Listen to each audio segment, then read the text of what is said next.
நான் உங்கள் ஜெயா அம்மா. இதுக்கு முன்னாடி நான் விநாயகர் சதுர்த்தி ஸ்பெஷல்னு கொழுக்கட்டை போட்டிருந்தேன். இதுக்கு பாரம்பரியமாக மேல் மாவு செய்கிறதுக்கு நான் எப்படி செய்கிறதுன்னு சொல்லியிருந்தேன். அதை இப்போ நான் செஞ்சு காட்ட போகிறேன். வாங்க பார்க்கலாம். 9வது வீடியோ போட்டிருக்கேன் எள்ளூருண்டை. அது எப்படி செய்கிறதுன்னு காட்டியிருக்கேன். அது மேலே ஊக்கம் கொடுக்கணும். சந்தோஷமாக இருக்குது எனக்கு நீங்கள் ஊக்குவிக்கிறது. ரொம்ப நன்றி.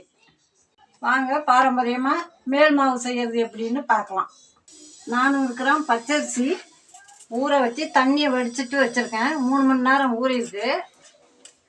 இப்போ இதை மிக்சியில் அடிக்க போகிறேன்.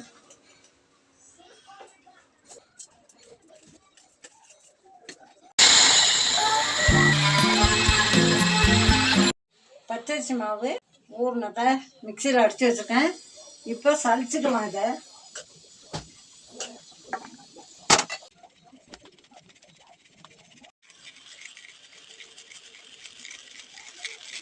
சலிச்சு வச்சுருக்கேன். பூ மாதிரி இருக்குது. இந்த கப்பியை இன்னொரு முறை அடிச்சுட்டு அதையும் சலிச்சுக்கலாம். மறுபடியும் வேக வைக்கலாம். ஒரு வாட்டி அடித்து சலிச்சுட்டு அந்த கப்பியை இன்னொரு வாட்டி அடித்து அதையும் சலிச்சிட்டேன். மாவு வெள்ளையாக பூ மாதிரி இருக்குது.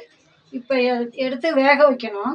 ஆவியில் வைக்கணும். இதை ஒரு 6 மாதம் 1 வருஷம் கூட வச்சுக்கலாம். வெயிலில் காய வச்சு மாவை இந்த குக்கரில் தண்ணி வச்சுருக்கேன். தண்ணி கொதி வந்ததும் இந்த மாவை தூக்கி இதில் வைக்கலாம். வெயிட்டு போட தேவையில்லை. அந்த ஆவி போகும்போது ஒரு கிளாஸை எடுத்து கவுத்து வச்சுக்கிட்டாக்கா நல்லாயிருக்கும். இந்த மாவை கொட்டி வச்சுருக்கேன். ஒரு 5லேருந்து 7 நிமிஷம் வெந்தால் போதும்.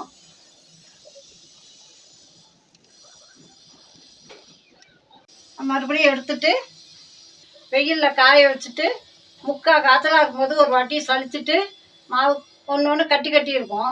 அந்த கட்டியை ஒரு வாட்டி மிக்சியில் போட்டு அடிச்சுட்டு அதையும் சலிச்சுட்டு போட்டோம்னா அது அப்புறமா நல்லா ட்ரையாக வெயிலில் காய வச்சிடணும். நல்லா ஈரப்பசம் இல்லாமல் காஞ்ச பிறகு எடுத்து டப்பாவில் போட்டு மூடி வச்சிட்டோம்னா நமக்கு எப்போ தேவையோ அப்போ இடியாப்பம், புட்டு, கொழுக்கட்டை எது வேணாலும் செஞ்சுக்கலாம். இது பாரம்பரியமாக நம்ம வீட்டில் அம்மாலாம் செஞ்சது தான். இது நான் இது வரைக்கும் மாவு வாங்கினதே கிடையாது. இந்த மாதிரி தான் செய்கிறேன். அதனால தான் உங்களுக்கும் காட்டுறேன். தண்ணி கொதிக்குது. இப்போ எடுத்து இந்த மாவை வைக்கிறேன். அதில் டீம் போகாமல் கொஞ்சம் டம்ளரை வச்சு கவுத்துக்கலாம். வெந்திருக்கும். ஓப்பன் பண்ணி பார்க்கலாம். நல்லா வெந்திருக்கு. மாவு வெந்துருச்சு. இதை ஒரு அரை காய்ச்சலாக வெயிலில் காய்ச்சோம்னா கொஞ்சம் ட்ரை ஆகும்.